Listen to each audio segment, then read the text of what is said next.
Hi, everybody. Thank you so much for joining us. We've got a great webinar for you today. This one is a little different. We do this typical educational options webinar. We've presented it several times, but we've got some new information today to share with you. We've got Teresa Ferruzzo. She is a CPA. She's here to help us today with some of the bonus content about the Texas Education Freedom accounts. A few things to go over before we get started. I just want to let everybody know that um, since we're in webinar mode, I can't see or hear you. I know that you're out there, and we had a large number of people register for today's webinar. So be sure any questions or comments that you have, you can just put them in the chat box, and we'll get to as many of those as possible. The other thing I want to let you know is that, yes, we record all of our webinars. We always put them on our YouTube channel. You can go back later and watch them. You will also receive an email that's going to have the slides for today's webinar attached, as well as a link to that recording. Today's webinar has a lot of links in it. So if you find a link that is broken or doesn't go where it should, you can just reach back out and let me know. That way I'll fix it for the next round. So again, I am Michelle Morris. I'm with Consolidated Planning Group. We are a special needs focused financial planning firm located here in Houston, Texas. We work all across the country, and we've been doing this for over 30 years. The reason that we focus on celebrating special needs families is because we are special needs parents ourselves. We decided to turn our whole business this route so that we could help you with the journey that you're on and to navigate the nuances of state and federal benefits, social security benefits, all of that kind of stuff. Thinking about planning for your loved one's future. We are members of the Special Needs Planning Academy. We are also chartered special needs consultants and nationally certified Social Security advisors. So we can help families anywhere in the United States with all of these issues, as well as retirement planning and things like that. Basically, what we do is the same as any traditional financial advisor, except through that lens of understanding that your loved one might not be able to be completely independent. So we help with special needs planning issues like protection plans for your family, lifetime care needs, transition planning. We can help with ABLE accounts and other vehicles that will not count against your loved one's benefits. And we're here to advocate for you and to educate you. So, out of the entire United States, there are over 263,000 financial advisors, but fewer than 200 focus on special needs planning. So, families come to us for a little bit of extra help with things that a traditional financial advisor doesn't know. I see a question in the chat box. Are your services free? At Consolidated Planning Group, we offer a wide variety of services. Some of them are free. Our webinars are always free. You can always reach out to ask questions, and we can do some things for you without charging anything at all. Other options that we provide are expensive. If you wanted to do a full comprehensive financial plan for you and your family, that is costly. So it just depends really what you need and what your own situation looks like. So I would encourage everyone, when you're finished with today's webinar, to please schedule your free consultation with us. We will answer any questions you have. We will talk to you about our free and paid services, what we can do for you, and then you can see, which services, if any, you would like to engage with us. So again, just feel free to put your questions and comments in the chat box.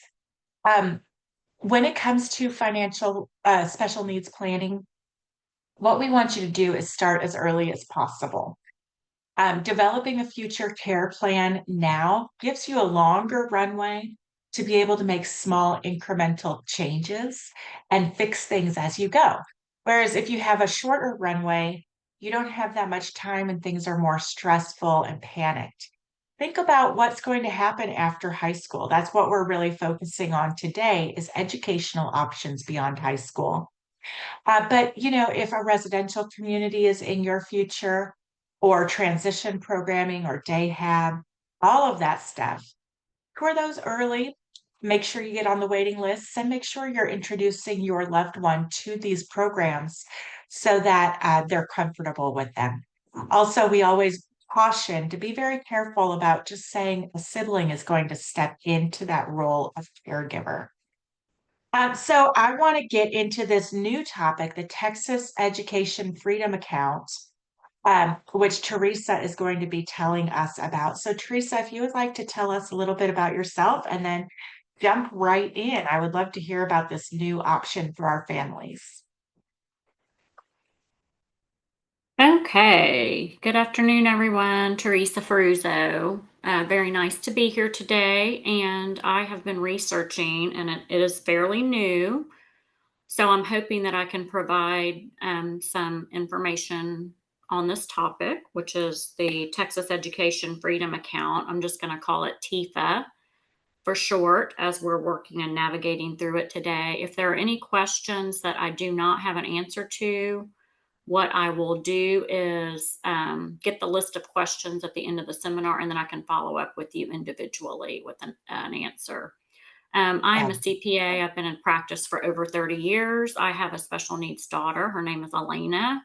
She has a rare genetic disorder. And so, naturally, as Consolidated Planning Group has done, I have centered my practice around special needs as it relates to taxation matters, special needs trusts, and individual 1040s with deductions that you can take for your special needs loved one, as well as we do accounting work here. So we will get started. Today, the agenda will begin summarizing what the TEFA program is, why it's being implemented in Texas. We'll walk through some legislative background, eligibility criteria, and the registration process. I want to mention that both for parents and vendors. I believe we probably have both parents and vendors on the call. And we will also be discussing funding levels, documentation requirements that we know of now, because it is still very preliminary and things are changing, and how to stay updated as the rules do change and the requirements for applying change. Okay, we will move on to the next slide, the program highlights. So TEFA is part of Texas's new effort to expand school choice and provide flexible education options for families. The funds that are granted are actually deposited into a savings account, similar to like a health savings account. It's called an education savings account, and it can only be used and sent to vendors that are approved through the program. That will ensure both that the accountability is accounted for and there will be audits going on. So the program is actually being managed by the Texas Comptroller. They're using a secure portal called Odyssey, which will handle sending the vendor payments and then compliance tracking, which parents will need to be keeping up with receipts as well. The legislative overview of it, Senate Bill 2 was passed in 2025, and that it established the program. The Texas Comptroller oversees it, as we discussed a minute ago, as well as the compliance, and Odyssey will handle the technology and the payment infrastructure that goes on with sending the money. It mirrors many other ESA models from other states, such as Arizona and Florida. This will be applying to the 2026-2027 school year, which is basically the fall of 2026 is when the ESA funds will be active and available to be used. For parents, let's talk a little bit about the eligibility and the funding. Basically, your child must be a U.S. citizen or a legal resident and eligible to attend a Texas public high school. So it's any kindergarten through 12th grade student. There is no age specified, but it is that they are still in the school system from kindergarten to 12th grade. Priority will be given to students with disabilities, and then the next level priority will be low income families that are less than or equal to 200% of the federal poverty level, which currently that number is 62,400 for a family of 4. Per Each approved year? yes, That's a yearly income? correct, yearly Okay. income. And we'll talk a little bit about the documents you might want to have ready to prove that a little bit later on in the presentation. Each student that's not special needs is allowed to receive around $10,000 annually to apply towards eligible education expenses. Parents are going to be required to provide documentation such as proof of residency, income verification, which I'm assuming is probably going to end up being a form of a tax return or W-2 or 1099s. And as mentioned before, there's no specific age. It's just going to be if your child is within kindergarten to 12th grade. Once you're out of 12th grade, funds are no longer available. Okay. Let's talk a little bit about vendor eligibility and registration, because both the vendor has to register first and then the parents will then follow registration in early part of 2026. So on the vendor eligibility and registration, this slide is primarily for private school tutors, therapists, or educational providers interested in serving this program. Vendors are going to be registering through the Comptroller's Odyssey platform, and you will have to provide your EIN number or a W-9, your liability insurance, credential verification, because you must be credentialed or accredited. Unaccredited programs will not be allowed to be part of the program. Private schools must hold, as I mentioned, the accreditation. They actually listed some on the website. It's TEP, SAC approved, or TEA recognized agencies such as Cognia or ACSI. If therapists are going to apply, they have to have proper licenses, which you could be OTPT, LSSP, BCBA, but you will have to upload your license proof. Tutors with accreditation can still apply, or without accreditation can still apply, but you will have to have verifiable credentials such as a teaching certificate or a teaching degree. The vendor portal is coming up very soon. It's expected to open December 2nd of this year, and it will close in June of 2026. Though you want to keep updated on those dates. That's just what's being listed currently. The next slide, we will talk about homeschool and tutor funding, because there is some funding for homeschooling as well as tutor services. Homeschool families are eligible for up to $2,000 per student annually for approved expenses. The funds can be used for curriculum, textbooks, and tutoring. But as with the whole program, you have to be an approved vendor. So you will have to make sure that your vendor that you're using for the homeschooling is going through the approval process to be an approved vendor. Okay, let's talk a little bit about application checklist and also the dates. So vendor application comes first. That's probably the most pressing that you would, if anybody is planning to get through to apply, you want to start gathering your documents now. Parent application checklist is February 4th through May 31st. So parents will apply through the Comptroller website when it opens. You're going to want to be prepared with your child's birth certificate, proof of Texas residency, income verification, which they've not fully defined yet, but I'm thinking tax return or W-2s and 1099s. And then you will also want to have proof of your household number of people in your household, because if you are going to be calculated in the federal poverty level range, they will need proof of how many you have within your household. So I'm thinking in terms of like annually, if you have health insurance, usually your dependents are listed on that health insurance form that is sent to the IRS. Maybe something like that would work for that item. I will talk now a little bit about the vendor application. After we talk about the vendor application, I will get into the special needs piece of this, which I know that's probably what most of you are interested in. On the vendor application side, you will want to, let me see if I can turn this off. I hope y'all aren't hearing my phone going through here. Let's see. Okay.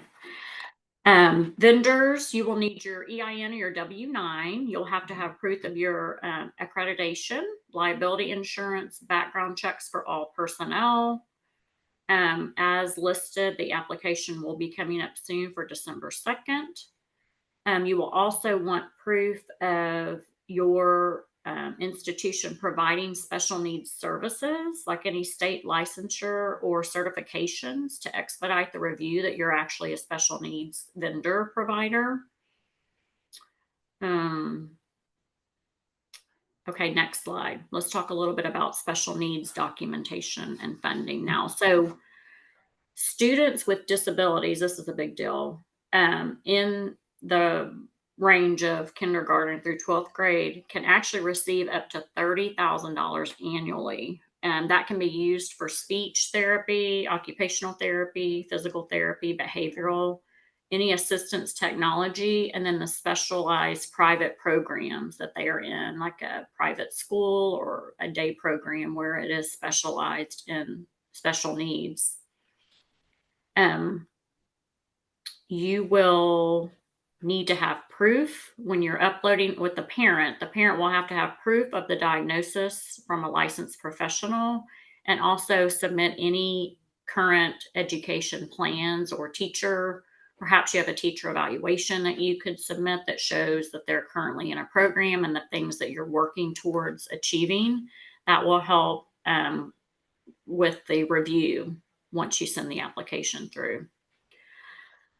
I did want to talk a minute about the priority tiers and how they do that. So the way the program's working is students with disabilities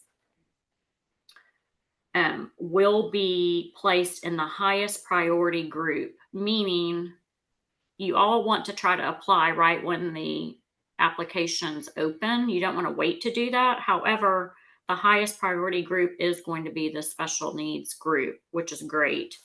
However, you do have to fall within being less than or equal to 500% of the federal poverty level. And for a family of four on an annual basis, that's $160,750. If you exceed that, what happens is you are considered a lower priority, but you are still above non-special needs students in the pipeline. So it's really good for those that have a loved one with special needs. I wanted to make sure that was clear, that you will be a top priority for this program, which is wonderful. If you Yeah, and do, it go sounds ahead. like this is a great program for those people who don't qualify as getting low income enough to get SSI benefits while their children are young, but they don't make enough money to pay for all this stuff. I talk to people like that every single day. So this sounds Mhm. like it would be a very good way to bridge that gap. Right, it definitely would be. And then, it's so new that not a lot of schools know about it. So I've actually spread the word to the schools that Elena has attended, which is Briarwood or Tuttle inside of Briarwood. And right now she's going to the hub. So it's important to know that your vendor or your school that your loved one is in has to be an approved vendor before you can even, as the parent, benefit from obtaining the funds. So it's important to try to get those vendors educated to know, this is coming up. It's December 2nd. You could receive funds, and they might want to jump on the bandwagon and look into it. So it is Yeah. really a great deal. So for those non-special needs students, there might be some of those on the call today. You're going to be second priority if you are less than or equal to 200% of the federal poverty level. And then the third priority would be non-special needs student if you're between 200% and 500% of the federal poverty level. And then I did want to mention that the lowest level is non-special needs students greater than the 500% federal poverty level. Now, one thing to keep in mind is regardless of where you are in this priority ladder, there still could be funds for you there. So I would encourage you to apply and still move forward with the program, because they're saying that you're still eligible, but you would be limited to 20% of the funds that were allowed. So it would be a win-win for anyone that has a student within Yeah. kindergarten and 12th grade. Yeah, it's awesome. So kind of some takeaways from this are definitely you want to sign up at the I think these links are these live links if we send the PowerPoint Yes. to the okay, Yes. because I So did when have we the set, links listed. Uh-huh, go ahead, yeah, Michelle. when we send out these slides later on today, everybody will get it in your email, whatever email you registered for the webinar with. And all of these links will be clickable. And I've got a lot in my part of the presentation as well that you can click on to get more information. Okay, and I wanted to definitely have some time for questions. I know that there's more to go over as far as education goes, but let's take some questions so maybe I can help answer some Yeah, anything. really. I think you've answered most of the questions. Do they look at, how do you qualify to be eligible as disabled, being disabled? What kind of is it the same as like SSI criteria? Yes, you will want to provide a diagnosis. You will want to provide any doctor, um, whether you have a true diagnosis or whether the doctor has written anything up as far as autism goes. Perhaps in school you have some records showing things that you're working on, the goals that you're working on, the struggles that your loved one has. Any proof that you can come up with that will show them the diagnosis or the fact that they have a special need would be what you uploaded when you Okay. apply. But is there any published, we'll take autism, but we won't take ADD or ADHD or, you know, anything like Oh, that yet? no, I have not found any published diagnosis preferences at all. No, I think Okay. if you have a loved one that's attending a special type of program in this way, that is probably going to be proof enough to know that you will fall in that bucket as long as you have physician Okay. documentation. And so this is for anyone K through 12. Does that include public school, private school, all of it? This is for private school vendors because public school, there's no fee to go to public school. So I guess if you want to sign up to see maybe a speech therapist that comes to the public school, then that speech therapist or that company that comes into the public schools would want to be the approved vendor, if that makes sense. Right, right. So I mean, I'm trying to think of, if parents are having at public schools and they're having to take their children to outside therapies and tutors and Mhm. that stuff, how would they be able to use the program and how would that work? Yes, they would be able to use the program. They would have to work with who they're paying for those therapies and for those tutoring. So if they're going to an outside tutor, then the tutor vendor themselves would be the one that would need to apply December 2nd. So they have to be an approved vendor that then the parent would choose from to then send the funds for the therapy. Okay. And then Julie wants to know, have the schools told you how they're handling admissions? Do they weigh this when you're applying to the school that you want to use this program? No, I think it's so new that schools are just learning about the program. I have not gotten any feedback from Briarwood yet, or Tuttle, but it would be a good question. I mean, you could call and ask. Okay, okay. So does the education plan have to be an IEP or ARD from a public school? So the answer to that would be no, because you did mention homeschooling could also use these funds. Is Mhm. that right? Right, right, and if you have a physician note as well. Okay, so yeah, any proof that you have that could Mhm. show, I guess would be good. And the program again is Texas Education. What is it again? I call it TEFA for short. They changed the name. It's currently called Texas Education Freedom Account. Texas Texas. Education Freedom Account. And it Okay. is I put administered through the Texas. Texas Comptroller. I know how to spell Texas, y'all. I just cannot type Oh, and talk at the same time. And I was trying to do that. The Texas Education Freedom Account. Sorry right. about that. Um, what about vocational types of programs or you know, if they're going to a tech school or something like that? This is only for K through 12 though. Right. It's only K through 12. Once you are out of 12th grade, you no longer can use the funds. Okay. I So did yeah, wonder about age because I know a lot of special needs, you get held back, like Elena was held back a lot, but they do not look at age. They look at the actual grade or grade equivalent. so any 18 plus programs and things like that probably wouldn't count because you're not technically in 10th or 12th grade anymore, right? Right. Like at Tuttle, I think 12th grade went through, I can't remember, what it was like maybe 19 or 20. So as long as they are, as the program specifies that you're in high school, and then once you graduate and go into that extra program that's just more like a work skill program, which she did too, then you're considered out of high school. Okay, okay, good to clarify that because we do have some questions about that.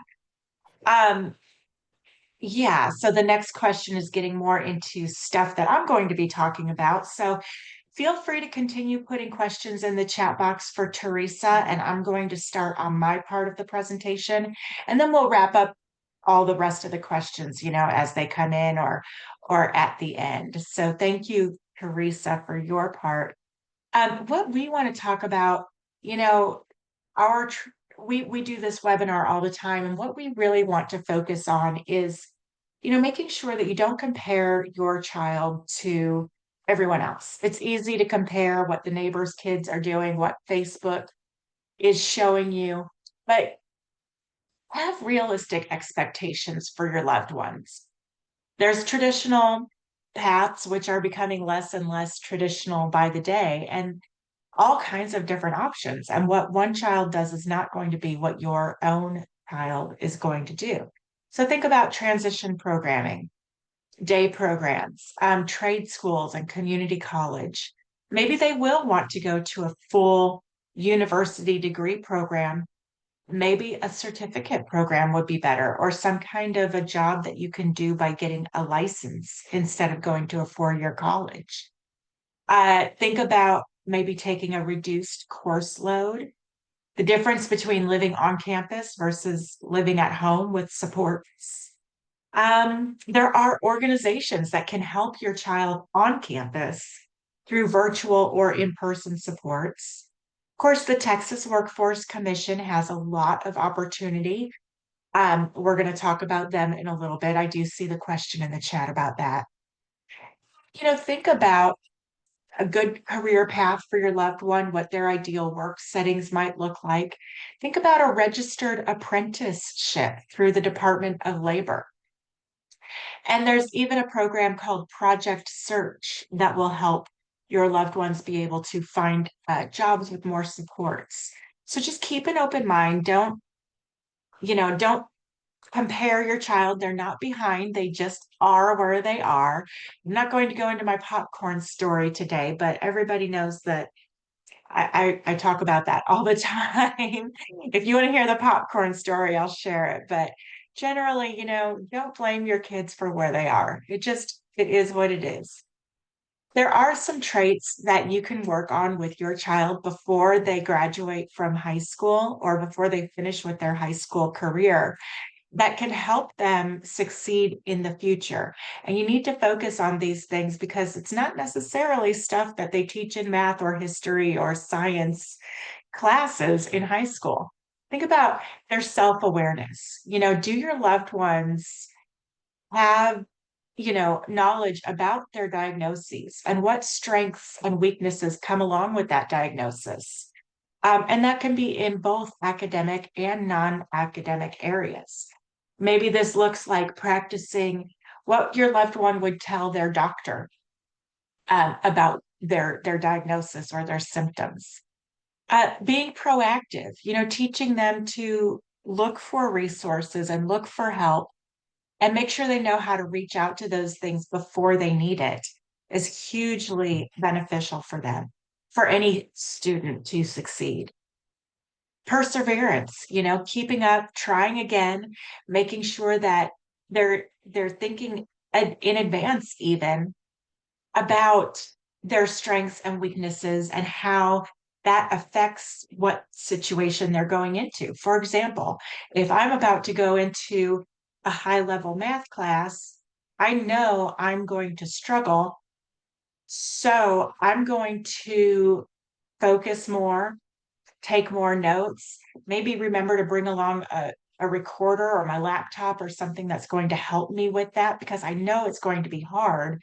I know I need to provide myself with some extra help.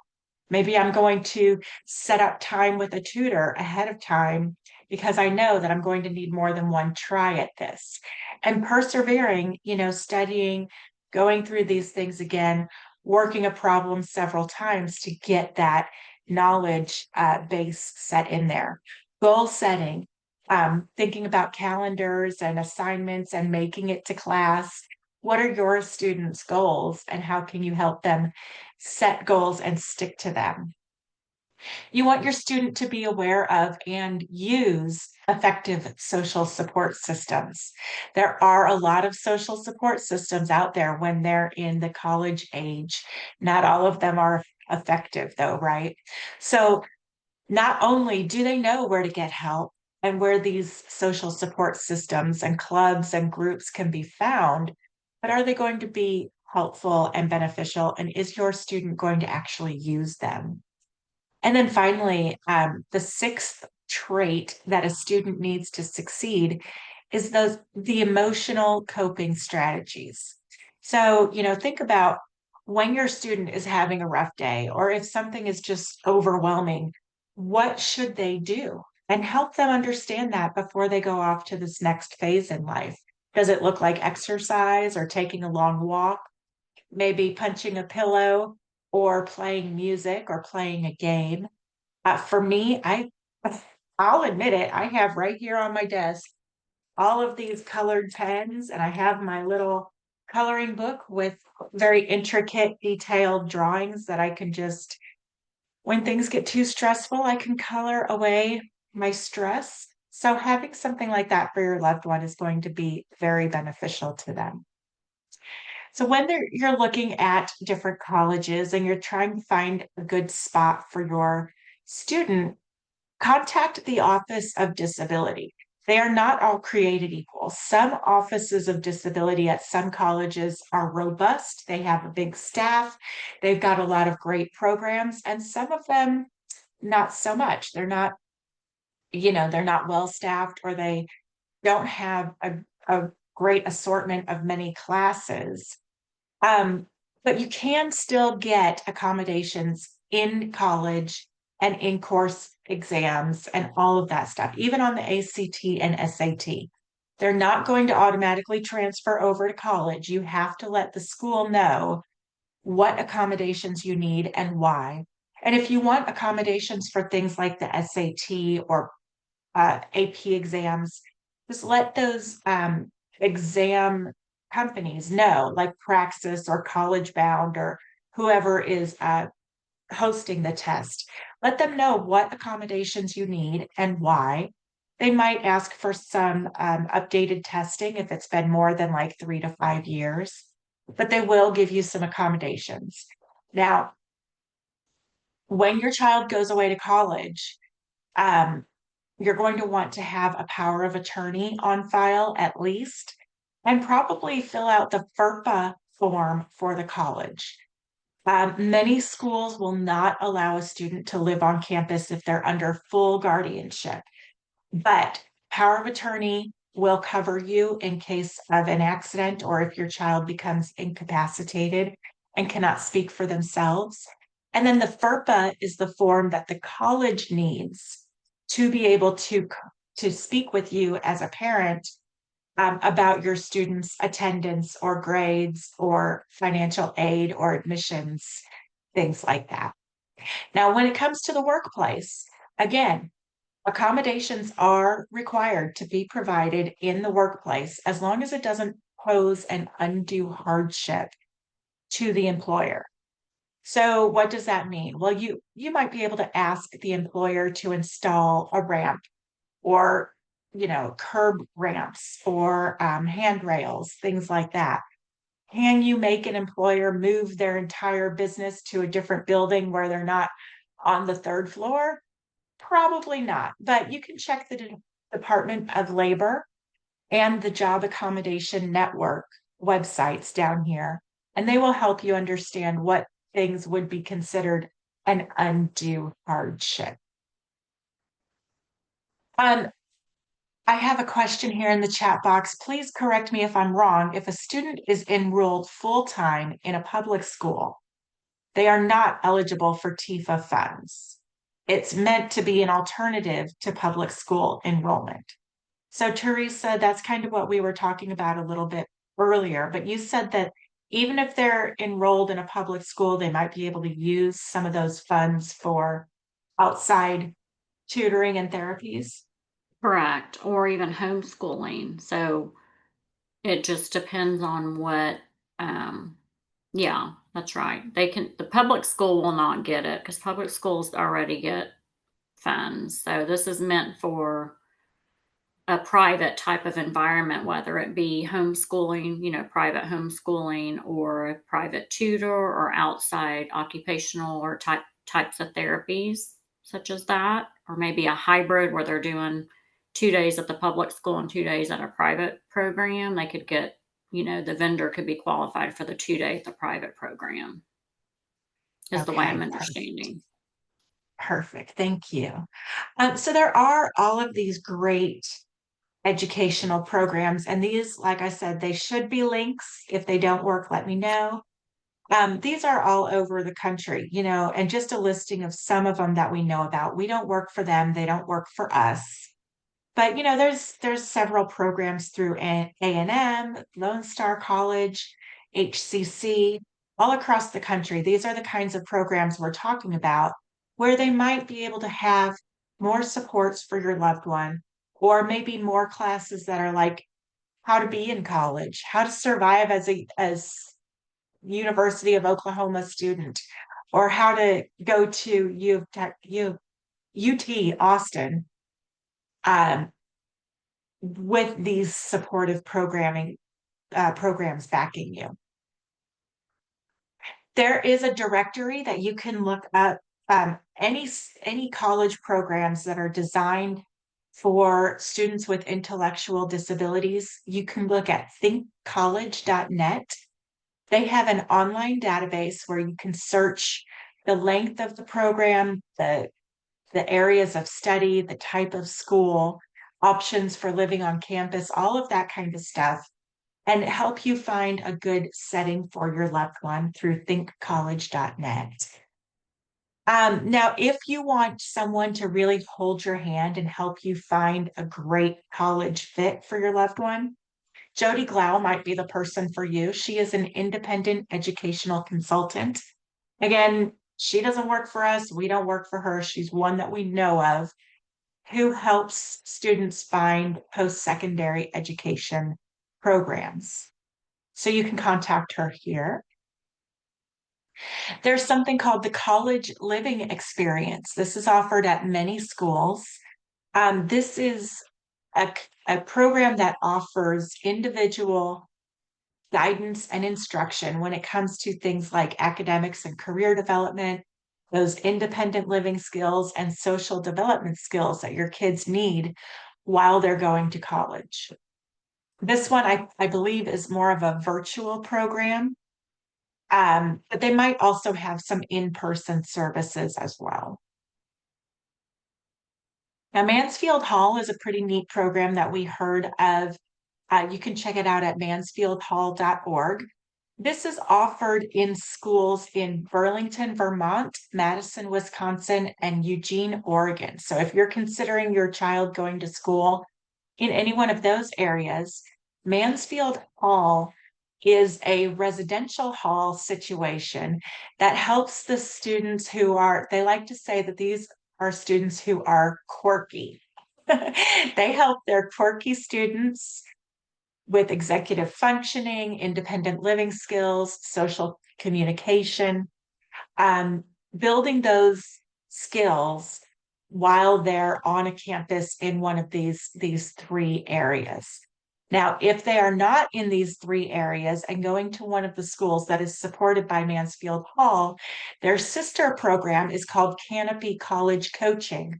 This is a virtual program that, again, helps with academic supports, social, residential life, all of those things through a virtual program.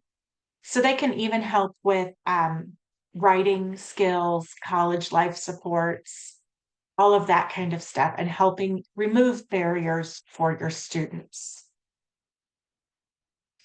Texas Workforce Commission.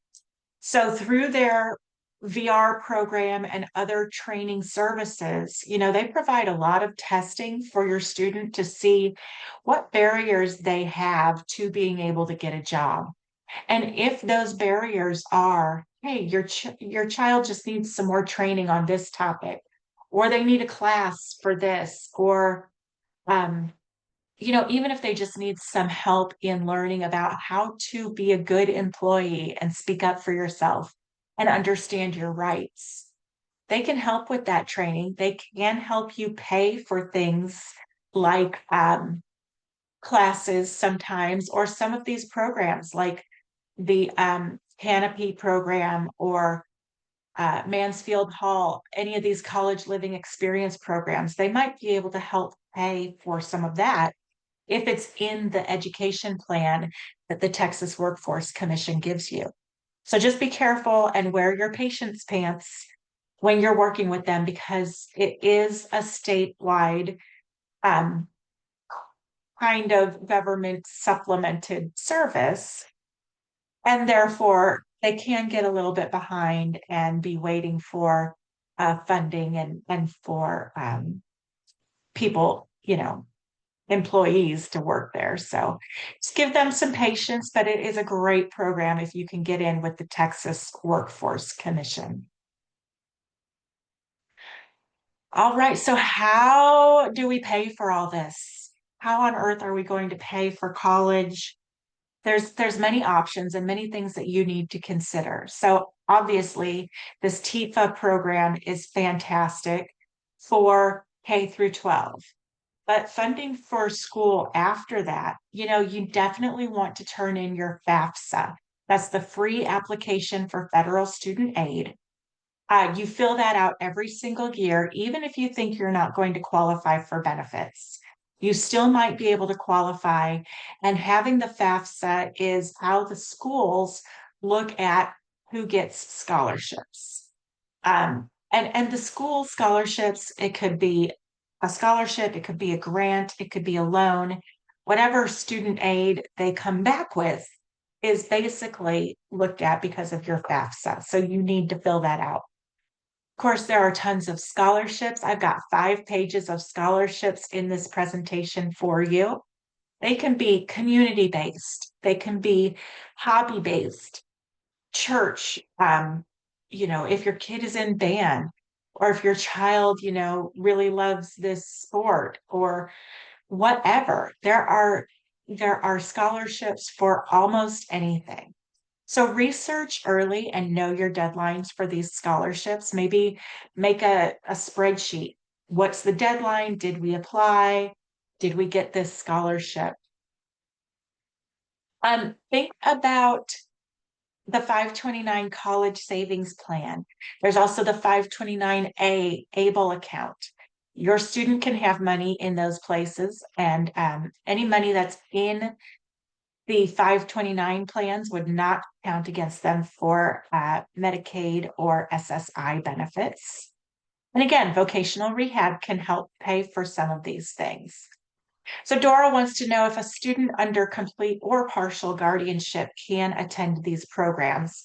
That's going to be on a case-by-case basis, Dora. So you're going to want to check specifically with those programs. But again, many college campuses will not allow a student to live on campus if they have full guardianship. The reason for that is because they are not able to sign a contract. They can't sign a lease for their dorm room. They can't sign off on their own medical needs. They can't sign up for their own financial aid. All of that has to come from mom and dad. So those are some of the reasons why a college campus might not allow someone who is under full guardianship. Now, with your ABLE account, you can set aside up to $100,000 for your loved one's future in the ABLE account. They are the account owner and the beneficiary, but it still does not really count against their asset or income limit for any SSI or Medicaid programs. So the rule really with the ABLE account that you need to remember is that it can be used to pay for anything that will help your child achieve a better living experience. That's what ABLE stands for, achieving a better living experience. But there's a limit on how much money you can put in each year and how much money you want to be in the account total. Think of the ABLE account as a short-term savings, and your special needs trust can be that long-term savings. Like I have my checking and savings account at the bank, and I also have a retirement savings account. So right now, ABLE accounts are available to anybody with a disability that started before age 26. That number is going to go up to 46 starting in January, or is it 56? Anyway, it's going to be a lot higher starting in January. So if you've missed it, you just wait a couple months and you can get your ABLE account going. Now, for this year, you can put in $19,000. Again, you don't want your ABLE account to go above $100,000. If your child is working and making money, they can put that money into the ABLE account above and beyond the 19,000, but it does have to be under $15,560. Okay. Teresa, anything you would like to add about the ABLE account since this kind of has a tax-free growth component to it? Yeah, so I use it a lot with clients that have their special needs trust already funded. So let's just say a grandparent passed away or a parent's passed away and the special needs trust has been funded, and we are trying to get the tax liability down for the special needs trust. So to do that, you have to make a distribution out of the trust to your loved one. And so sometimes they don't have an expense to pay for, right? So you don't want to give your loved one the money. It needs to pay for a medical expense or a vacation or something like that. Sometimes when we need to make a distribution, we will fund an ABLE account with the distribution, and that serves as pulling the taxable income out of the trust itself. Perfect, perfect. Now, one bad thing about ABLE accounts that, I've learned is not as common as I previously thought, but a state can claim reimbursement from the ABLE account if there's money left in there after your loved one passes away. Mhm. Um, they do they? every single time? No. And they can only take what they've given, and they can only take what's in there. So if you play the game, if there's not very much left over in the ABLE account when your loved one passes, then there's really no need to worry about the Medicaid reimbursement clause. Now, if you have 100,000 in there when your loved one passes, and Medicaid, they do have the right to come back and claim that money. Mhm. Again, you can pay for almost anything with the ABLE account. It works out to have both. Sometimes you only need one. The reason the ABLE account works so well is because if you're if you're on SSI or Medicaid, you can only have about $2,000 in a bank account. So if your child is getting almost $1,000 each month from SSI, they can only have 2,000. You need someplace for that money to go. So it can be into an ABLE account. Hey, now, what about scholarships for paying for school? There's tons. There's tons of scholarships out there. If your loved one was adopted through the state, there is a complete state college tuition waiver available.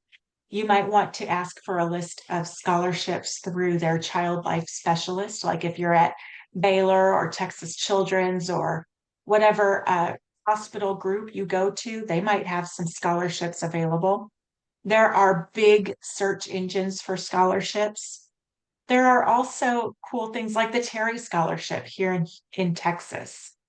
Um, in Texas, if you go to one of these 11 Texas public schools, you can get a Terry Scholarship. This is based on leadership potential and character, a little bit of financial need, and scholastic record and ability. They're looking for people who have done a lot of volunteer work. And the cool thing about the Terry Foundation Scholarship is that you can apply at every one of these schools for that scholarship. So apply 11 times at 11 different schools for the same scholarship. And then let's imagine you really want to go to A&M, College Station, but you get approved for the scholarship and you get approved for your application at Texas Tech. Well, what you can do is go to Texas Tech for 1 year on the Terry Scholarship and then transfer to the college of your choice as long as it's on this list and take the scholarship with you. So that's a pretty cool feature about this particular program. Students receive not only uh, a full ride to college, but they also get ongoing support from university reps and foundation staff. They get alumni networking and service opportunities through this scholarship. So, one thing I would say is Google any of your children's diagnoses and look at what scholarships are available there. Is it a learning disability? Is it asthma? Is it MS? You know what? There are so many scholarships. It could just be a general intellectual disability. It could be that your loved one is in a wheelchair. Um, there's also fun scholarships out there, like the duct tape thing. Have you heard about that? Where they can make an outfit for prom out of duct tape and you can win a scholarship for that. There's a lot of scholarships for blind or deaf students. Just like I said, keep track of what you have applied for and what their deadlines are because you don't want to miss an important deadline. And definitely, look for those large ticket scholarships because 500 bucks, a scholarship for 500 bucks these days, that's going to buy you a book, unless it's super easy to apply. Don't worry about it. Now, here are some books to consider as you're looking at different schools for your loved ones. The K&W Guide to Colleges for Students with Learning Disabilities, great book. The Fisk Guide to Colleges is always very helpful. And this book, we found colleges that can change lives. One thing I want people to remember, and I went through this in my own journey with my son. Many times people think, oh, we're not even going to look at out of state schools or private schools because it's just going to be way more expensive. That's not necessarily the case because small private schools often have alumni groups that are funding these scholarships. They might have more scholarship dollars, but they have fewer students enrolling. They have smaller class sizes and smaller campuses. A state, public school is going to be way bigger, way more students applying, huge campuses, and less money to give away for scholarships. So when you think about it, if you go to a private or out of state or private out of state school with all the scholarships versus in-state public school with no scholarships, price is going to end up being about the same once you get into all of the financial aid that's available. So keep that in mind and don't automatically say, we're not going to apply to that kind of school for that reason. These are some other things to keep on your planning radar as I wrap up.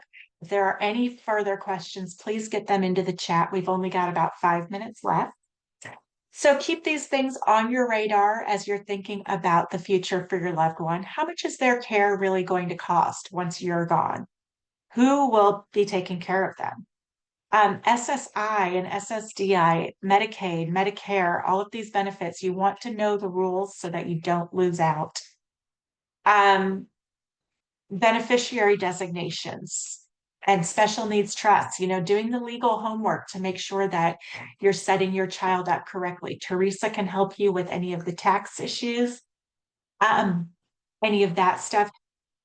Teresa, one question that I often get regarding rent, and I wonder if you could clarify this real quick, because we always recommend that people who are on SSI, their child's paying rent, is that rent payment considered taxable to the parents on their income?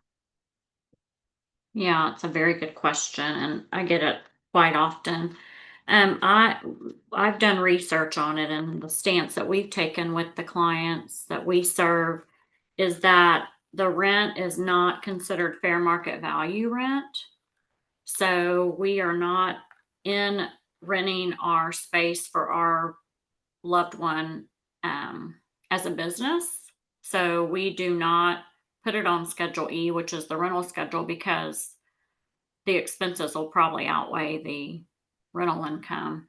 And that would be too aggressive if we were deducting a loss on the rental income. So we deem it as we've kind of set this rental agreement up to obtain the maximum amount we can get from SSI, but it's not necessarily your typical rent for profit arrangement. Most rent for profit arrangements are you are renting a whole house that you own, or you're renting a condo that you own. So that has been our stance, that number one, it's aggressive. We're not truly using the fair market value of what we would charge for it. Yeah. And then the expenses would outweigh the rent, and we don't want to take a deduction. That makes perfect sense. Thank you so much. So there were a couple more questions. Who can set up an ABLE account?